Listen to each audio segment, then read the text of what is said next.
जी भाई। शांतिलाल जी कहाँ से बात कर रहे हैं? नमस्कार। गुजरात। जी, सबसे पहले तो आपको नवरात्रि और दशहरे की ढेर सारी शुभकामनाएं। हमें बताइए कि किन स्टॉक्स में आपकी खरीदारी है? मैंने पीसीबीएल लिया हुआ है हम्म। और वोडाफोन आइडिया। ठीक है। दोनों किस किस भाव पे लिया आपने? और पीसीबीएल 513। हम्म। और वोडाफोन आइडिया 13।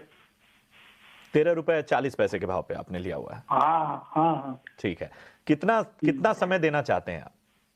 आप लॉन्ग टाइम में लॉन्ग टर्म, लॉन्ग टर्म आपका पर्सपेक्टिव है। अमर, मैं आपके पास आना चाहूंगा। लॉन्ग टर्म पर्सपेक्टिव है इनका। वोडाफोन आइडिया 13 रुपए 40 पैसे के भाव पे इन्होंने लिया हुआ है, यहाँ नुकसान होता हुआ। और इसके साथ ही इन्होंने पीसीबीएल 513 रुपए के भाव पे लिया हुआ है। बताइए लॉन्ग टर्म नजरिए से दोनों में क्या रणनीति रखनी चाहिए?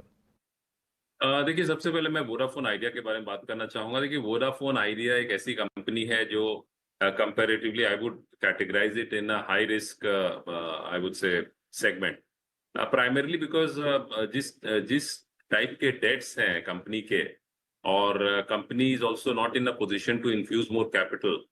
और जैसे सुप्रीम कोर्ट का भी आया था कि they have to make payment for the dues, तो ये सब चीजें जो हैं they are definitely a cause of concern. तो टर्न अराउंड ये बेसिकली इस टाइप की कंपनीज होती हैं जो कभी बहुत अच्छा करती हैं, उसके बाद they have fallen into tough times.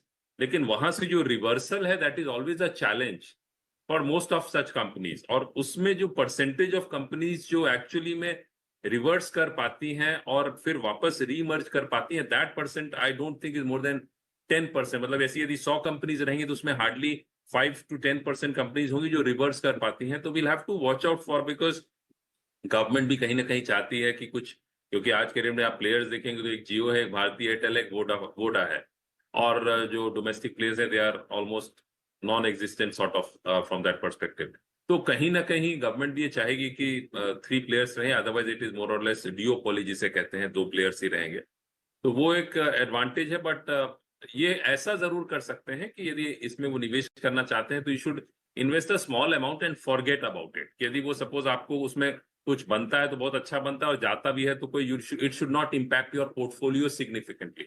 ऐसा नहीं होना चाहिए कि आपके पोर्टफोलियो का 20-30% आपने वोडाफोन आइडिया में डाल दिया, which is not a good idea. तो ये है। Now coming